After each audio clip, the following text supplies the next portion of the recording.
Да? Набрал еды в большую сумку вашей суперстоловой, которая везде. Ну, я, может быть, Нет, утрирую, на это мы не обращаем внимания. утрирую, но все-таки такие люди есть. Дим, Google настолько... Может быть, тупые вопросы, но я хочу вот приземлиться к тем людям, которые работают в Украине и в России. Это есть проблема. Да. Я понимаю. Пустить на самотек и сказать: ребята, мы все здесь братья и сестры. И, пожалуйста, постарайтесь работать так, как вам не влом. Ну, если будут результаты, хорошо. Вышли, и завтра наши акции упадут, да? Да. Это интерн там сидит маленький? Это мой маленький друг. Ровное количество, столько же, сколько и спартанцев при Фермопилах.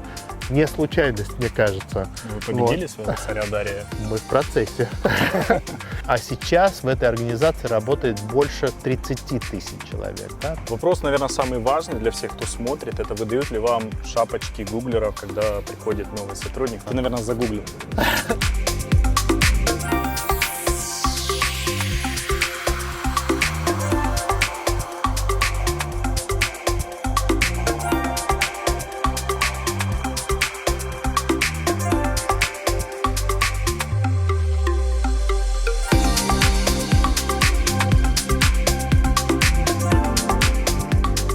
Google – одна из самых ярких компаний мира. Корпоративная культура этой компании строится на доверии, на инновационности и на создании классных продуктов, которые помогают всему миру жить лучше. Не случайно девиз компании «Don't do evil», то есть не сделайте плохо. И сегодня мы поговорим с одним из работников Google, моим коллегой, товарищем Пашей Асаяном. Он нам расскажет более подробно о компании, чем она живет и почему корпоративная культура компании Google действительно привлекает внимание всех бизнесменов и предпринимателей со всего мира. Итак, поехали!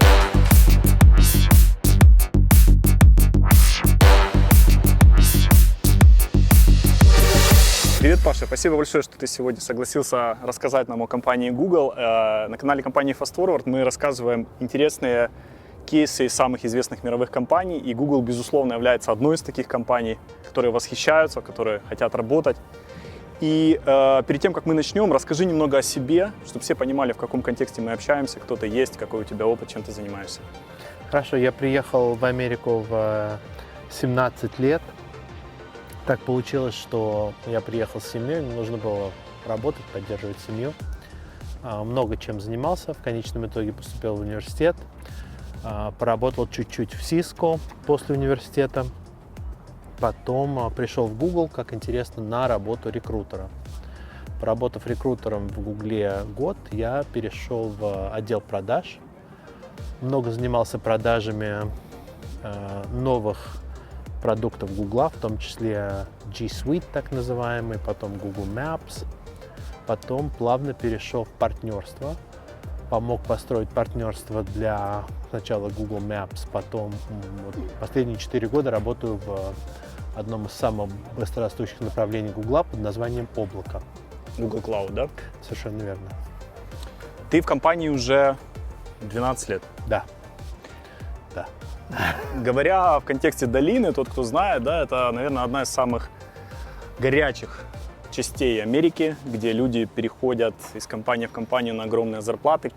Что тебя 12 лет держит в этой компании? Ну, во-первых, конечно, люди, потому что та концентрация количества интересных мне лично людей, она, на мой взгляд, достаточно беспрецедентна. И, во-вторых, это возможность переходить из одной структуры в другую и находить новые направления, которые нужно строить фактически с нуля.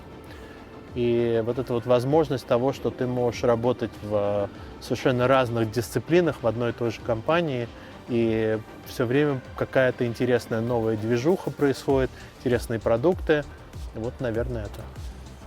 За время, когда ты работал, появился, я не знаю, Facebook, появился WeWork, появилось много миллиардных компаний. Да. Что держит здесь людей столько лет? То, что, такие общие слова, там, проекты, туда-сюда. Вот ты себе задавал вопрос, в чем такая корпоративная культура уникальна, что она держит таких людей, как ты? Нет, люди, конечно, уходят, переходят в Фейсбуке, в WeWork, возвращаются обратно. Это некий круговорот. Я могу лишь умно поговорить о своем собственном опыте. Мой собственный опыт заключается в том, что у меня всегда есть возможность перейти в какое-то новое направление. Мне нравится вот строить вещи с нуля, условно говоря, и потом смотреть на то, как они становятся многомиллиардными бизнесами. Так произошло, в частности, с Google Cloud. Вот. И в моем случае вот меня держит тот факт, что у меня есть возможность строить новые вещи и работать с очень хорошими людьми в достаточно приятной обстановке. Опять я взвешиваю все за и против, и на балансе, что очень важно, я не нашел альтернативы Google пока что. Много написано книг про, например, компанию Zappos с ее уникальной корпоративной культурой. Есть другие компании, которые тоже пишут о себе книги. Как бы ты характеризовал, как бывший рекрутер компании, как человек, который проработал столько лет, вот 3 ключевых момента корпоративной культуры Google? Что это? Вот если бы ты объяснял новопришедшему гуглеру. Да, это нетривиально объяснить, потому что это, наверное, нужно на себе почувствовать. И ты как бы вливаешься в коллектив, и коллектив людей, которые уже достаточно долго здесь работают, они отчасти формируют и твою методологию работы. Что я бы, наверное, вычленил из всего этого, это, скорее всего, надо быть человеком, с которым приятно, хорошо и легко работать. Это важно. То есть не быть мудаком. Желательно, да. Окей. Я бы сказал обязательно. Более простым языком. Обязательно, да. Наверное, скорее не быть, нежели быть, да. Это во-первых. Во-вторых, это уметь работать в состоянии постоянных перемен. То есть Google — это очень динамичная компания, и то, что работает сегодня, не будет работать завтра, а то, что работало вчера, не обязательно будет работать сегодня. И третье — это с технической точки зрения нужно постоянно учиться. Вот мне казалось, что после 4 лет я достаточно знаю про Google Cloud, а нет. Например, не далее, как сегодня, я столкнулся с некой технической проблемой, ответ на которую у меня не было. И мне пришлось достаточно... Ты, наверное, загуглил.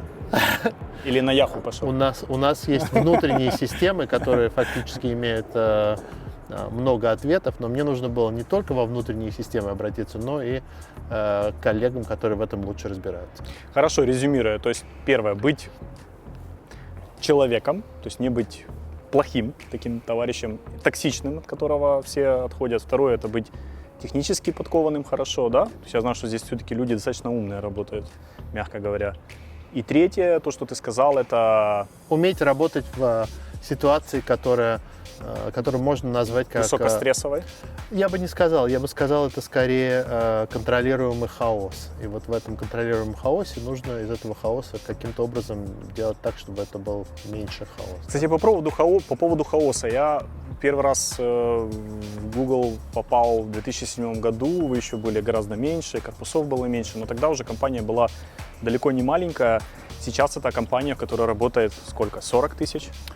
В Гугле сейчас около 130 тысяч. 130 тысяч. Да. Вот как в этом огромном городе сохранять то, что ты называешь контролируемым хаосом?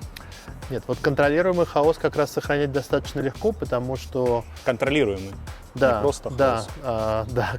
Потому что мы берем на работу достаточно зрелых людей зачастую, которые приходят из компаний вроде SAP, Microsoft, Amazon, более классических, да? Oracle и так далее, в моем направлении в частности. И эти люди достаточно хорошо знакомы, что такое управлять очень большой, очень сложной организацией с очень тяжелой и быстро развивающейся технической составляющей. Тема контролируемого хаоса в больших компаниях, это, мне кажется, болезненная тема. То есть, когда бизнес растет там, из 10 человек в 100 тысяч, это как это контролировать, когда люди всеми там профессорами доказано, что 8 человек, 10 человек, это тут лимит, когда люди понимают, что с тобой происходит, что с коллегой происходит. Как вы не превращаетесь просто в коллектив, который ничего не знает друг о друге, как вы сохраняете личные отношения? Да, во многих командах, если ты являешься менеджером, то у тебя, наверное, в сумме не более 10 подчиненных, так называемых direct reports, да? И они создают некую такую свою достаточно иногда уникальную культуру внутри команды. Вот, скажем, я смотрю на параллельные команды с моей, у них своя немножечко другая культура, отличная от нас, но общие принципы, конечно, сохраняются, да, чтобы быть приятными людьми, чтобы помогать друг другу, чтобы постоянно учиться. Достаточно высокий барьер на приеме людей, и это заставляет людей, наверное, стремиться к определенному стандарту.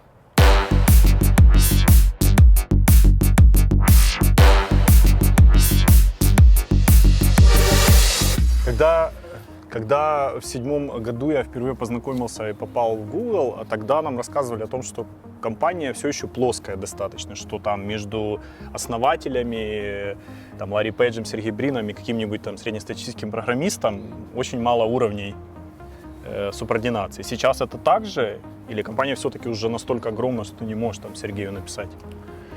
Нет, ты можешь, конечно, до сих пор написать Сергею, и или там... в том числе Ларри и Сундару, да. но это, наверное, должен быть имейл, который соответствует их положению. То есть они, вот возьмем Сундар Пичая, который является CEO Гугла, и он отвечает опять-таки за вот эти вот 130, что ли, тысяч человек. Да? То есть проблема, которую ты поднимаешь, она должна быть соразмерна человеку, которому ты пишешь. Ну, ты лично чувствуешь, это культура, это плоская культура или это все-таки иерархичная уже культура?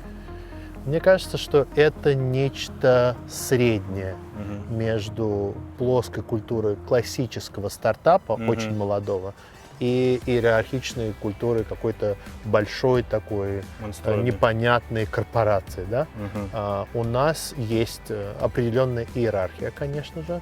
Но что это значит? Это значит, что уровней больше, да, то есть в свое время, когда я пришел в Google, когда там было 8 тысяч человек, и теперешнее положение, оно немножко, конечно, я бы даже сказал, более чем немного, оно другое. Но операционные принципы, они, в принципе, более-менее точно такие же. Вопрос, наверное, самый важный для всех, кто смотрит, это выдают ли вам шапочки гуглеров, когда приходит новый сотрудник, потому что, сам понимаешь... Да. До сих пор их выдают, да, этот процесс продолжается, просто сейчас я удивлен, что есть компания, которая в состоянии производить эти шапочки в таком количестве, да. Я приведу тому пример, когда я начал именно в моем подразделении, что интересно, вот все 12 лет в Гугле я проработал в одном и том же подразделении, которое по-разному назывался сначала Enterprise, потом Google for Work и теперь, наконец, Google Cloud. Когда начинал там, собственно говоря, работу, у нас было 300 человек. Ровное количество, столько же, сколько и спартанцев при Фермопилах. Не случайность, мне кажется. Вы победили своего царя Дария? Мы в процессе. Вот. А сейчас в этой организации работает больше 30 тысяч человек. Да? То есть это значительный рост. Переходя вот к теме рекрутинга шапочек и интернов, которые приходят, вот ты как человек, который занимался достаточно долго отбором людей, кого берут, кого не берут, по каким принципам? Потому что есть много книг, которые там Эрик Шмидт написал, там How Google Works, там, где он про рекрутинг говорил. Но ты как человек изнутри, для себя, отбирая людей, на что ты конкретно смотришь? Вот если можно, с каким-то даже, может быть, там, понятным, практичным примером. Конечно. Ну, во-первых, мы смотрим на опыт человека и насколько этот опыт подходит работе, которую этот человек должен исполнять. Да? Хотелось бы взять человека с опытом, который соответствует работе, потому что бизнес очень быстро растет, и взять человека абстрактного и научить этого человека довольно-таки сложной штуке, как Google Cloud, в частности, это сожжет огромное количество времени, усилий, ресурсов и так далее, которых у нас просто нет, откровенно говоря. Да? Первое. Второе, мы смотрим на лидерский потенциал человека. То есть мы смотрим на человека как потенциального лидера. Нам нужны лидеры, которые могут управлять другими людьми, как, впрочем, и лидеры, которые просто вот этот вот контролируемый хаос, они как-то могут приводить... То есть на всех позициях, вот вы берете программиста, вы будете смотреть, что он потенциально будет лидером? Безусловно, конечно, потому что в Гугле задачи ставят общо, а вот как ты будешь выполнять эту задачу, это зачастую твое решение. Для этого нужны определенные лидерские качества. Вот, на это мы обращаем внимание. Мы смотрим на то, насколько этот человек подпадает под культуру Гугла, насколько этот человек приятен в работе, насколько этому человеку можно доверять и так далее. Вот у нас есть серия неких вопросов, которые мы не разглашаем, но они стремятся опознать таких людей. Кого вы никогда не возьмете? Никогда это очень сложная вещь, но да, скорее не слово, возьмем, да. Опять-таки, прости, я Google все же культура мягкая, поэтому, когда я слышу слово «никогда», «всегда» и так далее, я немножко пугаюсь. Ну, red flag. Да, Тут сразу red flag, что да, все, хороший ребята. вопрос. Наверное, людей, которым прежде всего нельзя доверять. Это первое. Второе, люди, с которыми тяжело работать. Несмотря на то, что они, возможно, довольно гениальные и прекрасные, но если с ними мы чувствуем, что наш коллектив не сработается, потому что они сложные в обращении люди, то, наверное, скорее мы отклоним такую кандидатуру. А вы сейчас можете вот на этом супер-хот рынке в Кремниевой долине, вы можете себе позволить там человека интервьюировать, не знаю, 3 месяца и ждать, когда у него там может быть еще 5 предложений от супер-хот стартапов каких-то? Мы стремимся не интервьюировать человека 3 месяца. У нас есть определенный процесс, который на самом деле занимает несколько недель. Да? И в частности в клауде мы занимаемся столь интересными вещами, это довольно уникальная вещь сама по себе, что люди готовы с нами работать. Мне кажется, что очень важный момент – это правильно поставить ожидания. Сказать, вы знаете, у нас процесс интервью, он довольно-таки дотошный, простите нас за это, и это займет чуть больше, но в резонном количестве времени, конечно, чем среднестатистическое интервью. Я помню, у вас же тема была, что начали, это пару, не знаю, 5-6 лет назад я слышал, что люди жаловались на очень длительные циклы интервью, и потом там даже срезали, ограничили какими-то лимитами. Совершенно верно. В моем случае много-много лет тому назад это было действительно, сейчас мягко скажу, субоптимально, на мой взгляд. Да? Это типа месяца 4, да? Ну, наверное, месяца 3, и это было, конечно, нелегко.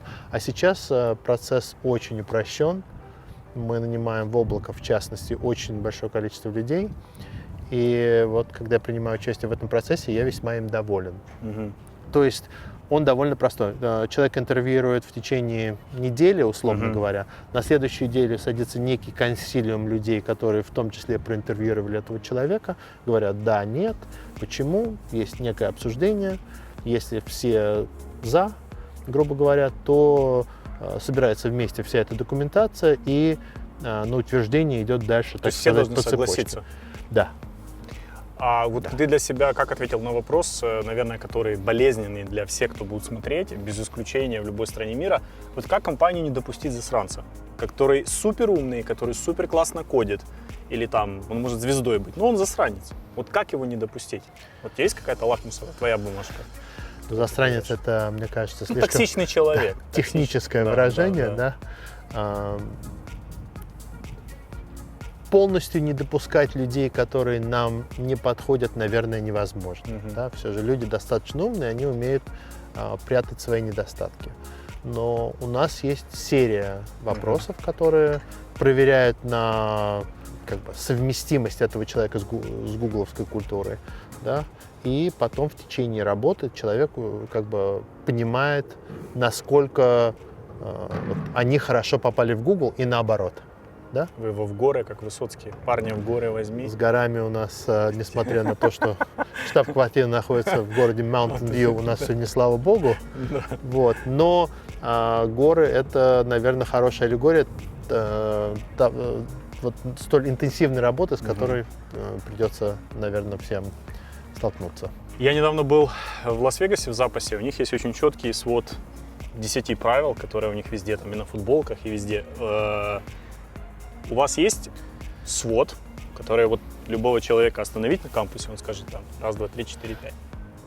Нет. То есть он есть, конечно же, но любого человека будет сложно остановить. В том числе и меня, если остановить, что это будет мне нетривиально все вспомнить, но как-то в подсознании, наверное, это у меня есть. Один из них, на мой взгляд, ключевой, это обратить внимание на то, что хочет юзер, а все остальное как бы само приложится.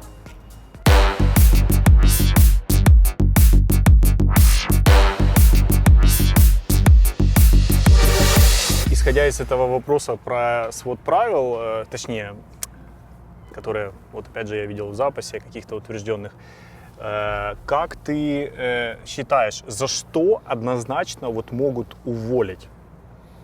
Тоже вот так, чтобы понятно. Это вот есть принцип, его нарушаешь, это будет, скорее всего, увольнение. Опять-таки, все это тяжело описать общим процессом, потому что на все есть свои исключения, конечно же, и так далее. Но, наверное, моменты, когда люди неразумно или безответственно относятся к данным юзеров, это вот одно, что мне приходит в Взял голову. базу, дал своему, там, не знаю, товарищу рассылку сделать. Да, Найдут, уволят. приблизительно нечто похожее, наверное, будет расценено как нарушение каких-то ключевых правил поведения. Да? Набрал еды в большую сумку вашей суперстоловой, которая везде. Ну, я, Да. может быть, Нет, на это утрирую, мы не обращаем внимания. но все-таки такие люди есть. Возможно, они есть, мне не встречались люди, которые набирали большое количество еды с собой. У вас есть замечательные автоматы, где стоят там мышки, что-то еще, Да. что нужно работать. То есть насколько... Дим, Google настолько... Может быть, тупые вопросы, но я хочу вот Не-не. приземлиться к тем людям, которые работают в Украине и в России. Это есть проблема. Да. Я понимаю. Тупых вопросов, мне кажется, быть не может в данном конкретном случае. Потому что все посмотрят, скажут: Да. Паш, ну ты нам рассказываешь Да. очень красивые вещи, общие. Мы хотим Они понимать, ты действительно уволишь, красивые. и вот или ты не уволишь. Человек там взял, не знаю, что-то Да. в больших количествах. Все нужно рассматривать, конечно, в контексте, но таких случаев, возможно, они есть, они мне просто неизвестны. Хорошо, Google, за что еще тогда уволят?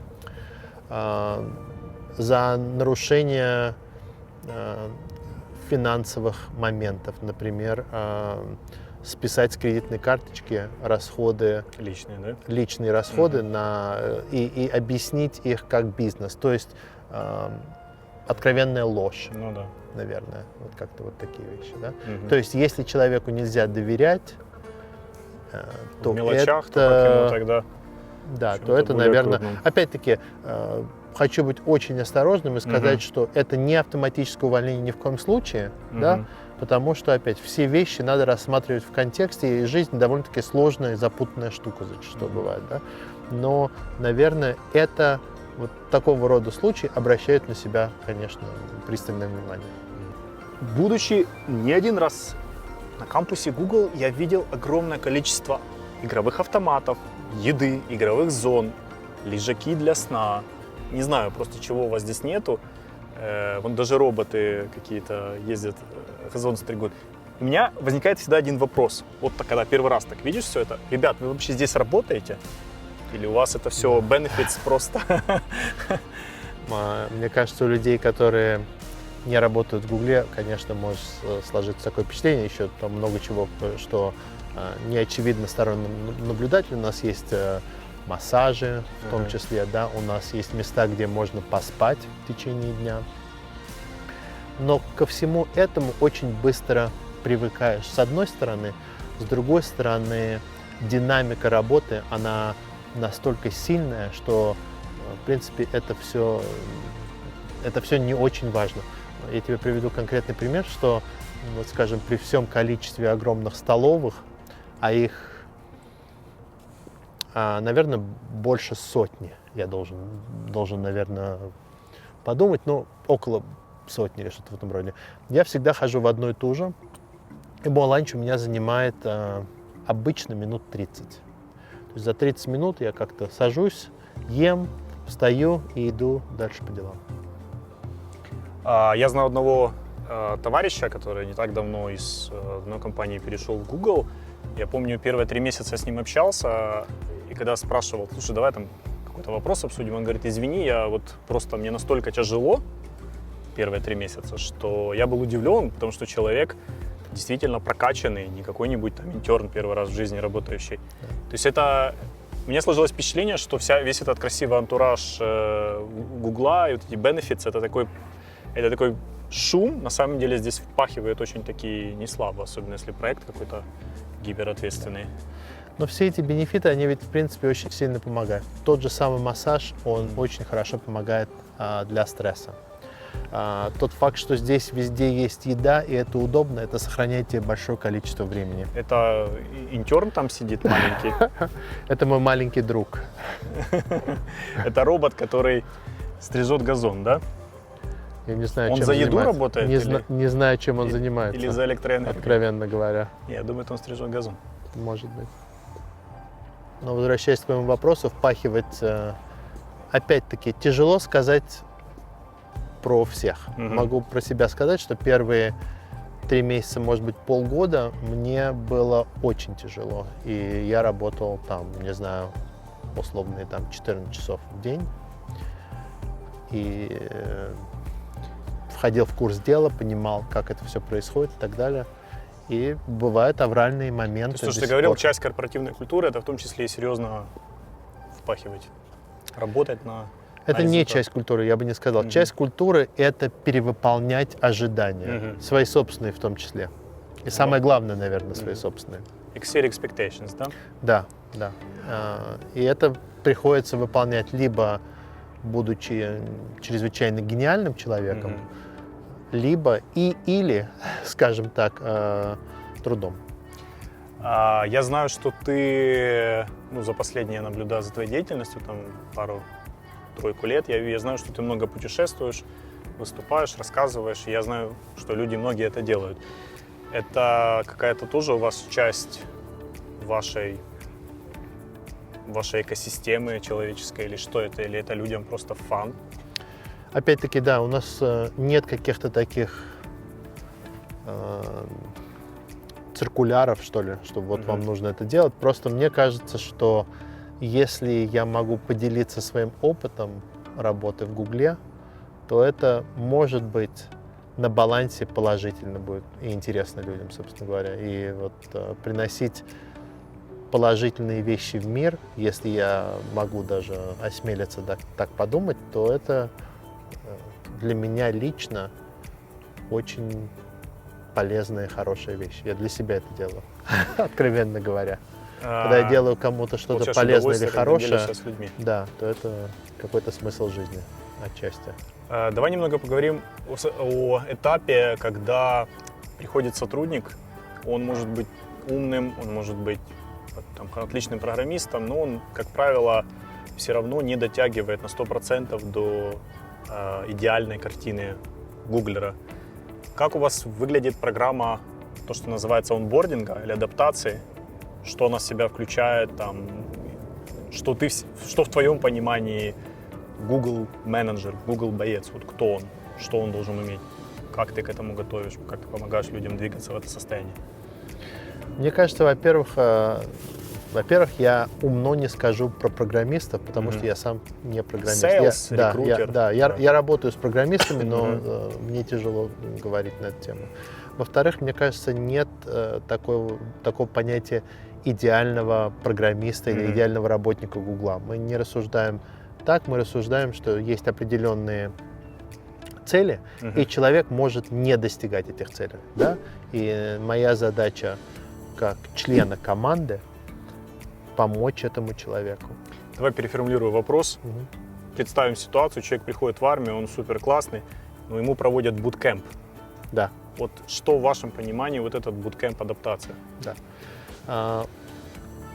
Каждая команда и каждое направление имеет, наверное, свою методологию. В моей команде мы очень любим заниматься менторством. То есть у нас есть большое количество людей, которые хотят потенциально стать менеджерами.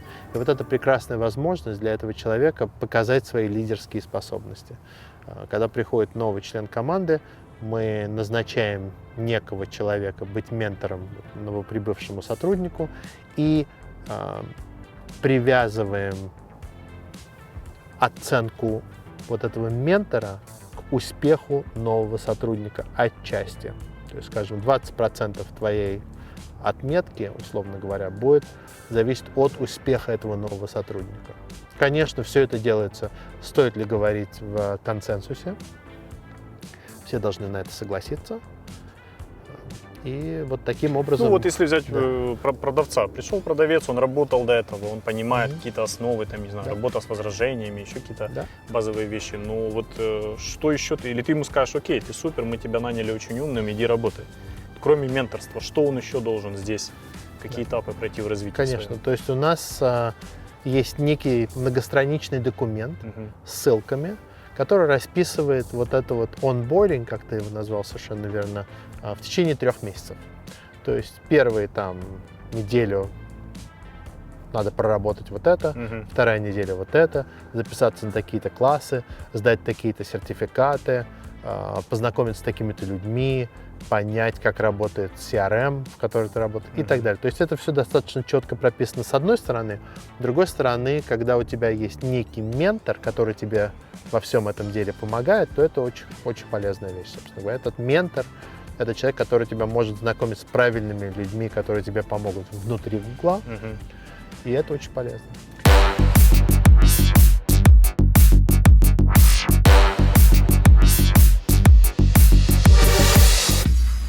Можешь назвать самых супер брайт, ярчайших людей, с которыми вот тебе здесь в компании приходилось работать, и почему ты их считаешь такими? Вот? Может, не все знают С фамилии удовольствием. этих людей, Да, но... я даже не назову их фамилии, Да.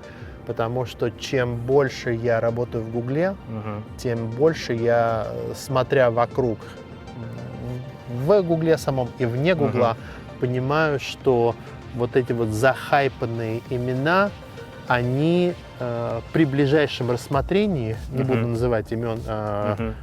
известных людей, с которыми мне удалось работать, они зачастую не отвечают ожиданиям. А я хочу привести вот 3 примера совершенно уникальных и блестящих людей, которые для меня являются эталоном работников Гугла, Ну же, мы же ждем.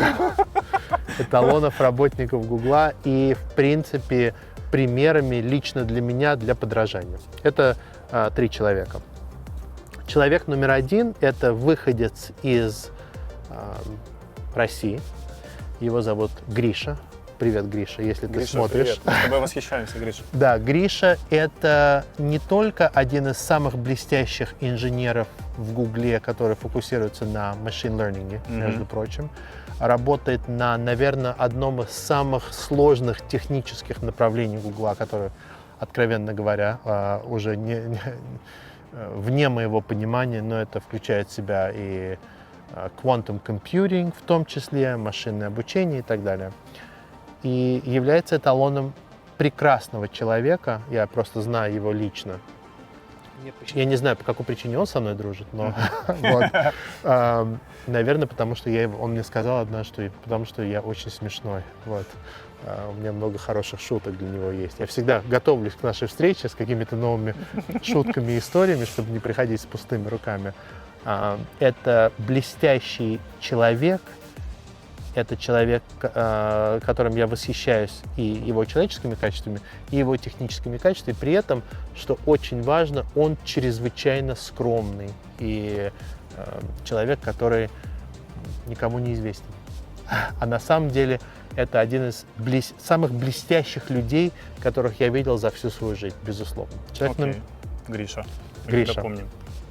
Человек номер 2 – это человек, который является у нас все же вице-президентом. Ее зовут, это очень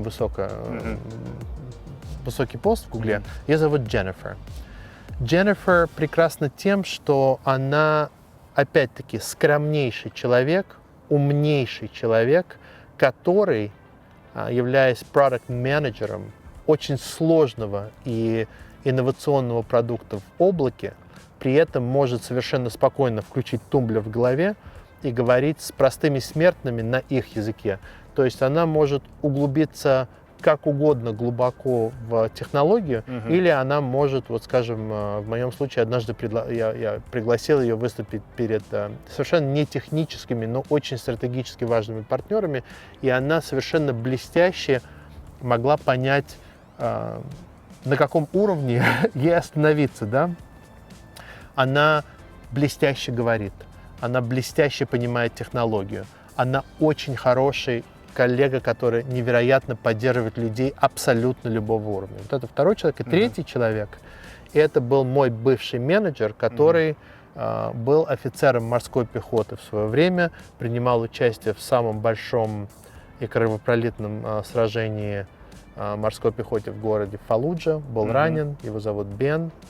И это человек, который является безусловным эталоном лидера и человека, который ведет нас за собой.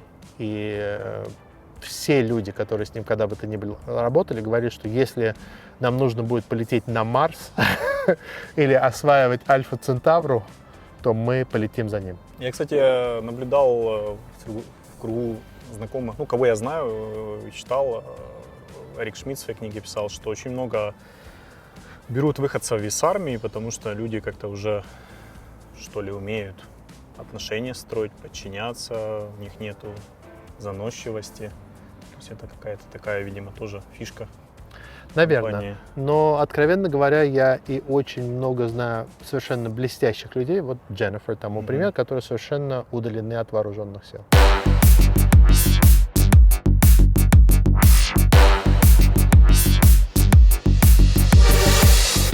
Паша, сейчас буквально за 3-4 года настолько быстро меняются технологии, там, клауд еще 5 лет назад было что-то таким необычным, Microsoft, Amazon резко с Google начали конкурировать, потом там AI, потом еще какие-то технологии. Как вы умудряетесь, будучи компанией в 100 тысяч человек, не упускать постоянно новые тренды?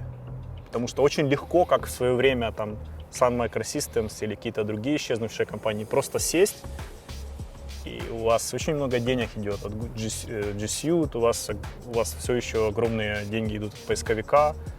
То есть как вы инновации внутри взращиваете или покупаете просто, или как вот ты понимаешь эту культуру работы с инновациями? Мне кажется, не точно сказать, что мы не пропускаем тренды. Один из самых больших трендов, который, на мой взгляд, к сожалению, мы не поймали в самом начале, это тот же самый клауд. Да? Несмотря на то, что у нас, пожалуй, самая сильная инфраструктура из имеющихся, безусловно, на самом деле, мне кажется, мы очень сильно опоздали. Amazon и потом, в свою очередь, Microsoft, они подняли вот именно эту инфраструктуру и разрешили другим компаниям пользоваться своими дата-центрами. Да? То есть мы опоздали. Но что хорошо, это то, что когда мы взялись за ум, да, то мы построили очень хорошие решения и набрали очень хороших людей, которые нам очень быстро помогли стать очень конкурентоспособными.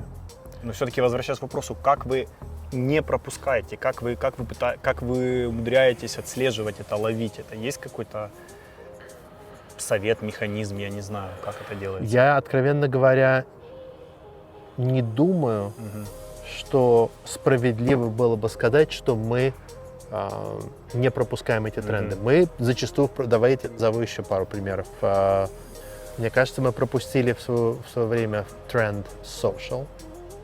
Мне кажется, что мы пропустили, но, слава богу, вот сейчас взялись за ум с играми. И строим очень интересное решение, на мой взгляд. Просто как оно получится, не получится, это время покажет. Мы, как и любая другая компания, далеко не безгрешны. И мне кажется, что просто нанимая на работу действительно блестящих людей и устраняя преграды на их пути и давать им некую свободу действий, это, безусловно, помогает. Но это не панацея никоим образом. Типичная ситуация для, еще немножко по менеджменту, по рекрутингу, типичная ситуация для Украины, России, Казахстана. Рынок нагревается, зарплаты становятся все выше и выше, все сложнее перетягивать к себе, привлекать людей. Твой совет, твое мнение, как вы в супер горячем рынке привлекаете ярких людей? Как людям, как собственникам, которые будут смотреть, вот как им воевать в Украине за таланты? Боюсь, что я не в состоянии дать хорошего совета Твое мнение? людям в Украине, но я попытаюсь. На самом деле, вот я хочу отметить, что большое количество заграничных экспертов, они приезжают в ту же самую Украину, Россию и так далее, и начинают давать им совет, как это сделать в Украине и России. Совсем другое дело. И вот я очень меня это всегда немножко коробит, как бы, да. Все, что я могу сделать, это поделиться своим опытом, а вот как это применить на деле в Украине, в той же самой или в России, это большой вопросительный знак. Поэтому я не берусь давать людям советы, но я могу поделиться опытом, если Да, это но я просто поможет, пытаюсь параллели провести. Да, конечно. Параллели сложно провести, потому что это совершенно другой ландшафт, согласись, правда ведь? Но что нам помогает, это несколько моментов. Во-первых, у нас очень хорошая репутация. Репутация у нас хорошая, потому что все же эта культура в Гугле, она основана не на том, чтобы выжимать из человека последние соки, а для того, чтобы помогать человеку расти как профессионал и желательно как личность заодно тоже. Во-вторых, Google достаточно щедрая компания, и мы платим соответственно рынку. Конечно, я думаю, что если человек задастся целью наиболее максимизировать количество долларов, возможно, можно найти какую-то другую компанию, но мы платим довольно щедро, у нас очень хорошие бенефиты, у нас очень хорошие условия работы, у нас очень хорошие люди, у нас очень хорошие здания и так далее, да? Но мне кажется, самое главное это то, что люди после определенной зарплаты, они не стремятся к дополнительной зарплате, а они скорее стремятся к осмысленному существованию в хороших условиях, работая с хорошими людьми над важными проблемами, грубо говоря, да. И вот здесь хорошая зарплата, хороший бренд, возможность работать над какими-то задачами, которые имеют значение. В очень хороших условиях. В очень хороших условиях. Да, с очень хорошими людьми. Это ваш секретный соус, как вы привлекаете со всей долины, и не только долины, высококлассных специалистов. Да, не знаю, насколько он секретен, я тебе его рассказал, сейчас видишь, уже не секрет.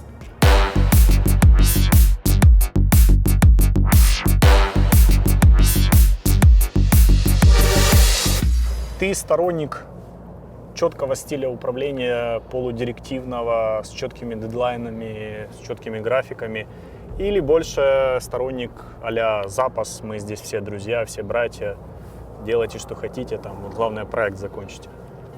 Я сторонник комбинации этих двух методологий. Не уходи от прямого вопроса.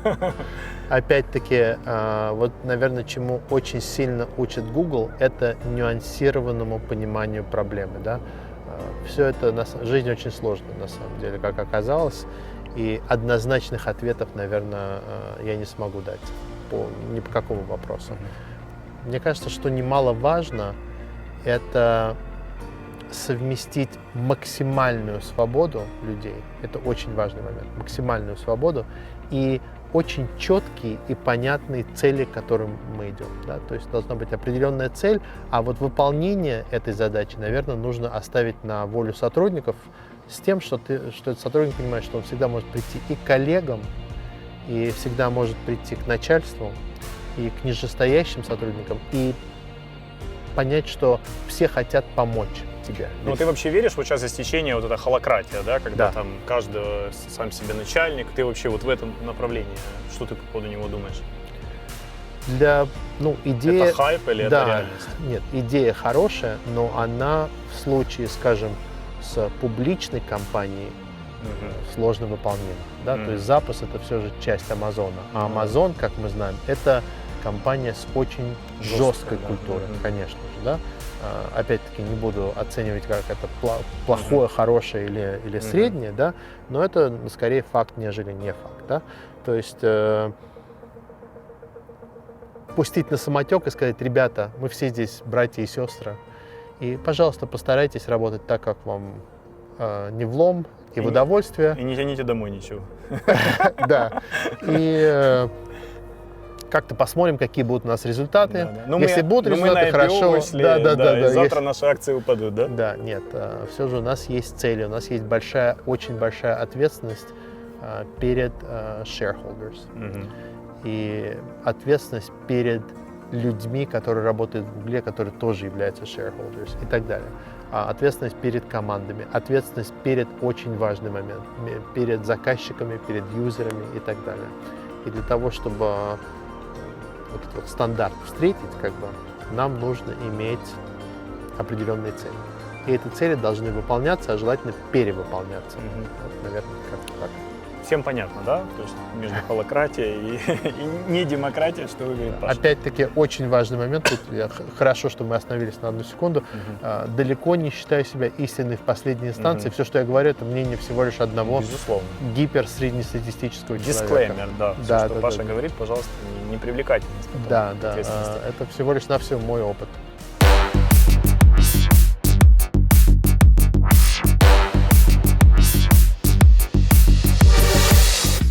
Последний вопрос. Если бы ты сейчас выступал, вот нас смотрят на канале в основном топ-менеджмент, менеджмент, то есть люди, которые как-то имеют отношение к бизнесу. Если бы ты вот выступал сейчас перед этими людьми, какие бы ты, как человек, проработавший много лет в такой известной компании, с такой корпоративной интересной культурой, какие бы ты им 3 важных совета дал? Они говорят: Паш, ну все это понятно, философия, вот дай нам 3 практических совета, которые мы можем завтра в своем бизнесе использовать. Вот что бы это было?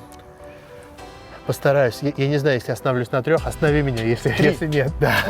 Если нет. Во-первых, мне кажется, что для любого лидера эмпатия и понимание внутреннего мира каждого сотрудника — это очень важно. И насколько ты хорошо понимаешь своих сотрудников, это очень важный момент. Во-вторых, приносить в жизнь как можно больше положительной энергии. Мне кажется, это очень важное понятие для лидера. В-третьих, пожалуй, четкость в каждом слове и в каждом поступке, в каждом жесте. Это очень важно. То есть важно, чтобы люди понимали, что ты делаешь, зачем, что от них требуется. Вот все это очень должно быть четко, ясно и понятно. Вносить ясность в сложную ситуацию, это, мне кажется, важно. Особенно в наших мутных странах. Я тут удержусь от комментариев. В которых все меняется каждый год, каждые 3 года. Не смогу прокомментировать, как не эксперт по мутности и странам. Да. Далеко не эксперт. Да. Хорошо, понятно. Паша, спасибо большое. Спасибо. Ценные инсайты твои изнутри. Может быть, когда-нибудь словим еще Ларри Пейджа, Сергея Брина перепроверим то, что ты сказал. Безусловно. Но мы тебе доверяем. Спасибо за уделенное время. Спасибо большое. Было интересно. Ребята, любые вопросы, комментарии, пожалуйста, пишите, подписывайтесь на канал. И будем снимать для вас полезные видео с таких же ярких и больших компаний, как компания Google. Всем удачи! До свидания.